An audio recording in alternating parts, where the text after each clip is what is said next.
اعوذ باللہ من الشیطان الرجیم بسم اللہ الرحمن الرحیم۔ دوستو، یوٹیوب کے اسلامک سولوشن چینل کے اندر آپ کو خوش آمدید کہتا ہوں۔ آج کی ویڈیو کا ٹاپک انتہائی اہم اور انتہائی توجہ طلب ہے۔ مجھے ایک سوال آیا ہے ہمارے ایک یوزر ہی کی طرف سے، جنہوں نے پوچھا ہے کہ کیا ہم عصر اور مغرب کے بعد جھاڑو دے سکتے ہیں یا نہیں دے سکتے۔ یہ بات عرف عام میں مشہور ہے، ہم تمام لوگوں نے سنی ہوگی، اپنے بڑوں سے سنی ہوگی یا اپنے معاشرے میں ایک دوسرے سے سنی ہوگی کہ اگر عصر اور مغرب کے بعد جھاڑو لگایا جائے تو وہ تنگ دستی لاتا ہے۔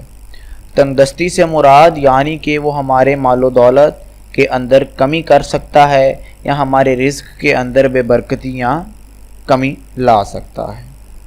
تو اس حوالے سے چند گزارشات آپ کے سامنے پیش کرنے کے لیے یہ ویڈیو بنائی گئی ہے کہ آیا کہ واقعی جھاڑو تنگ دستی لاتا ہے یا نہیں لاتا، اس بات کی دین اسلام کے اندر کیا گنجائش بچتی ہے، اور اگر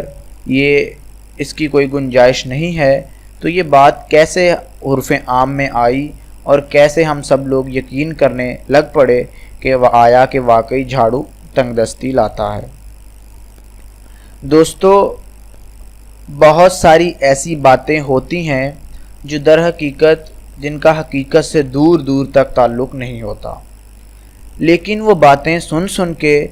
آگے پھیل کے ایک دن لوگ انہیں حقیقت تسلیم کرنا شروع کر دیتے ہیں۔ دوستو، کہا جاتا ہے کہ جب جھوٹ کو بار بار بولا جائے تو اس کو سچ بنا دیا جاتا ہے۔ یہ بھی انتہائی مشہور مقولہ ہے کہ اتنی بار جھوٹ بولو کہ وہ سچ لگنے لگ جائے۔ تو دوستو، یہی بالکل ماجرا ان توہمات کا ہے، ان انسان کی بنائی گئی باتوں کا ہے۔ در حقیقت ان تمام چیزوں کے پیچھے کوئی دینی بات نہیں ہوتی، نہ ہی دین کا کوئی اصول ہوتا ہے۔ پورے فقہ کے اندر، پوری حدیث کے اندر، پورے قرآن کے اندر کہیں ایسا کوئی ایک بھی مسئلہ موجود نہیں ہے کہ اگر ہم عصر یا مغرب کے بعد جھاڑو لگائیں تو تنگ دستی آ جائے گی۔ جو لوگ ان تمام چیزوں پر یقین کرتے ہیں وہ بالکل غلط کرتے ہیں، اور ایسا کرنے والا جو بھی شخص ہے وہ اگر جانے انجانے میں ڈس انفارمیشن پھیلاتا ہے، ایسی بات پھیلاتا ہے جس کا حقیقت سے کوئی تعلق نہیں ہوتا، تو اس کا حساب ضرور کیا جائے گا۔ اسی لیے اللہ تعالیٰ نے قرآن مجید میں فرمایا ہے کہ اے ایمان والو، جب تم تک کوئی خبر پہنچے تو اس کی تصدیق ضرور کر لیا کرو۔ تو دوستو، اس حوالے سے ہمیں جب بھی کوئی ایسی توہمات ہمارے تک پہنچیں، ایسی کوئی بھی بات ہمارے تک پہنچے تو اس کی تصدیق کرنا ہمارا فرض ہے۔ تصدیق سے پہلے ہم اس کو آگے نہیں پھیلا سکتے۔ ابھی ہم اس کو ٹیکنیکلی اس معاملے کو دیکھ لیتے ہیں اور ہم آپ کو چند مثالیں دیتے ہیں جن سے آپ کو اچھے طریقے سے سمجھ آ جائے گی کہ جھاڑو لگانے سے تنگ دستی آتی ہیں یا نہیں آتی۔ دوستو، دبئی شہر کے اندر جتنی بھی صفائی کا کام کیا جاتا ہے وہ کام ہمیشہ رات کو کیا جاتا ہے۔ وہاں کی اتھارٹیز ہر رات کو سڑکوں کی صفائی کرتی ہیں، اور صبح جب عوام اٹھتی ہے تو اس کو تمام سڑکیں نیٹ اینڈ کلین ملتی ہیں۔ نہ صرف دبئی بلکہ دنیا بھر میں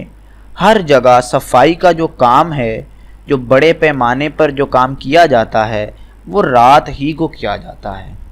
کیونکہ رات کے اندر عوام الناس نہیں ہوتی سڑکوں پہ، اور ٹریفک کی روانی بھی متاثر نہیں ہوتی۔ تو اس حوالے سے اگر ہم سوچا جائے، آپ تمام سامعین اس چیز پر غور کیجئے کہ جن ملکوں کی مثالیں میں نے آپ کو دی ہیں، وہاں فراوانی ہے، وہاں رزق کی کثرت ہے یا تنگی ہے۔ اس سے آپ کو بالکل واضح طور پر پتہ چل جائے گا کہ رات کے وقت، مغرب کے بعد یا عصر کے بعد حتیٰ کہ جھاڑو لگانے سے تنگ دستی آتی ہے یا نہیں آتی۔ دوستو، تنگ دست کرنے والا اور تنگ دستی سے بچانے والا صرف اور صرف اللہ تعالیٰ ہے۔ جب اللہ تعالیٰ نے واضح طور پر قرآن مجید میں فرما دیا ہے کہ میں نے تم کو پیدا کیا اور میں ہی تمہارا رازق ہوں، اور میں ہی ہوں جو پتھر میں موجود ایک کیڑے کو بھی رزق دیتا ہے۔ یہ مفہوم ہے قرآن پاک کی آیت مبارکہ کا۔ یہ بات واضح طور پر ہمیں سمجھ لینی چاہیے کہ جب اللہ ہمیں رزق دینا چاہے تو دنیا کی کوئی توہمات، دنیا کی کوئی حتیٰ کہ طاقت بھی ہمارے سے وہ رزق چھین نہیں سکتی۔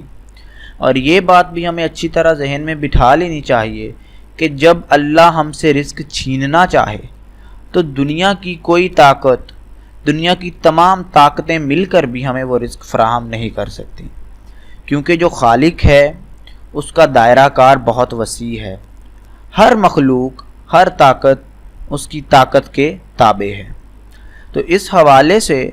یہ بالکل بات واضح طور پر آپ کو سمجھ آ جانی چاہیے کہ آپ کو اس طرح کی کسی بھی توہمات پر یقین کرنے کی ضرورت نہیں ہے،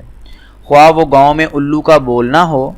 جیسا کہ ایک بہت ہی غلط العام چلتا ہے کہ اگر کسی گاؤں کے اندر الو بول دیتا ہے تو اس گاؤں کے اندر آفت آنے کا خطرہ ہوتا ہے۔ بڑے بزرگ کہتے ہیں اس گاؤں کے کہ تمام احباب اپنی تیاری کر لیں کہ کوئی آفت آنے والی ہے، حالانکہ ایسا ہمیشہ نہیں ہوتا۔ ہو سکتا ہے کہ ایک بار الو بولا ہو اور کسی بڑے نے ایسا کہہ دیا ہو اور پھر اللہ کی طرف سے کوئی آفت آ بھی گئی ہو، لیکن ہمیشہ ایسا نہیں ہوتا کہ الو کے بولنے سے آفت ہی آئے گی۔ یہ تمام توہمات ہیں جو کہ غلط العام ہیں، یعنی کہ ایسا غلط جو عام ہو جاتا ہے، اور پھر ہم جیسے لوگ ہی اس غلط پر اس کو عام کر کے اس پر یقین کرنا شروع کر دیتے ہیں اور اپنی زندگی کو انتہائی کنزرو کر لیتے ہیں۔ یعنی کہ اگر اس غلط العام پر یقین کیا جائے تو ہماری زندگی کے اندر بہت سارے مسائل پیدا ہو سکتے ہیں۔ آج ایک غلط العام ہے، کل کو 10 غلط العام اس سوسائٹی کا حصہ بن سکتے ہیں، پھر 100 اور پھر 1500، نیز یہ ہمیں ایک تباہی کی طرف لے کر جا سکتے ہیں۔ اور غلط العام پر اور اس طرح کے غلط العام پر یقین کرنا دراصل اللہ کی صفات کے ساتھ شرک کرنا ہے۔ جب ہم سمجھتے ہیں کہ اللہ کے علاوہ ہمیں کوئی تنگ دست نہیں کر سکتا اور پھر بھی ہم اس ایک جھاڑو پر اس کو اپشگن مان کر ایک ہندوانہ طریقے کے تحت اس کا ہم بائیکاٹ کر دیں تو بالکل یہ ایک مشرکانہ فعل ہو جاتا ہے، اور اس کی سزا وہی ہے جو کہ ایک مشرک کی سزا ہے۔ تو اس لیے آپ اس چیز کے اندر آپ انتہائی محتاط رہیے۔ کسی بھی تہمت یا کسی بھی اس طرح کی توہم پرستی والی جتنی بھی باتیں ہیں ان سے آپ بچنے کی کوشش کریں۔ مجھے امید ہے کہ آپ نے اس ویڈیو سے تمام تر معلومات کو اچھی طرح جذب کر لیا ہے، اور آئندہ آپ اس مشن پر گامزن رہیں گے کہ آپ کسی بھی قسم کی توہم پرستی کا شکار نہ تو خود ہوں گے اور نہ ہی اپنے ارد گرد والوں کو کسی ایسے فعل میں مبتلا ہونے دیں گے۔ اور یہ ہم تمام لوگوں کا فرض ہے کہ ہم اللہ کے دین کو نکھار کر اچھے طریقے سے اس کی اصل جو فارم ہے اس کے اندر ایک دوسرے تک پہنچائیں، لوگوں تک پہنچائیں اللہ کے دین کو، تاکہ یہ چیزیں جو ہیں یہ ہمارے لیے صدقہ جاریہ بن سکیں، اور یہ چیزیں انشاءاللہ العزیز آخرت میں ہمارے لیے فائدہ مند ثابت ہوں گی، کہ یہ چیزیں خود اللہ سے گزارش کریں گی، آپ کی بخشش کی دعا کریں گی کہ یا اللہ ان لوگوں نے تیری امت کو، تیری مخلوق کو ان لوگوں نے اس طرح کی توہم پرستیوں سے بچایا، اس طرح کی فضول من گھڑت اور شیاطین کی باتوں سے بچایا، اور تجھ کو اور تیرے دین کے اصل جو اس کا کردار ہے، تیرے دین کی اصل جو شکل و صورت ہے اس کو برقرار رکھا اور آگے لوگوں تک پہنچایا۔ تو آپ آج ایک اعادہ کیجئے، جیسا کہ میں نے پہلے کہا کہ آپ ہمیشہ اس چیز کو پروموٹ کریں گے کہ توہم پرستی کو آپ زد و کوب کریں گے، اس کی سرکوبی کریں گے، اور اس چیز کو پروموٹ کریں گے کہ تمام مسلمان قرآن و حدیث پر عمل کریں اور ہر اسی چیز پر یقین رکھیں جو قرآن و حدیث کے اندر بیان ہے۔ اس کے علاوہ کسی چیز پر یقین رکھنا مسلمان کو شیوا نہیں دیتا۔ اس کے علاوہ دوستو، اگر آپ کو کسی بھی اور ٹاپک پر کوئی ویڈیو دیکھنی ہو تو آپ ہمارے سے رابطہ کر سکتے ہیں۔ ہم انشاءاللہ العزیز پوری کوشش کریں گے کہ آپ تک متعلقہ ویڈیوز بر وقت پہنچا دیں اور آپ کی جس قدر رہنمائی ہو سکے ہم قرآن و حدیث کی روشنی سے کریں، اور آپ اس چیز کو آگے پھیلا کر اپنے لیے اور ہمارے لیے صدقہ جاریہ بناتے رہیں، اور یہ انشاءاللہ العزیز یہ اچھی چیزیں آخرت میں ہمارے لیے بخشش کا باعث ضرور بنیں گی۔ اپنا خیال رکھیے، نئی ویڈیو میں نئے ٹاپک کے ساتھ آپ سے ملاقات ہوگی۔ جزاکم اللہ خیر۔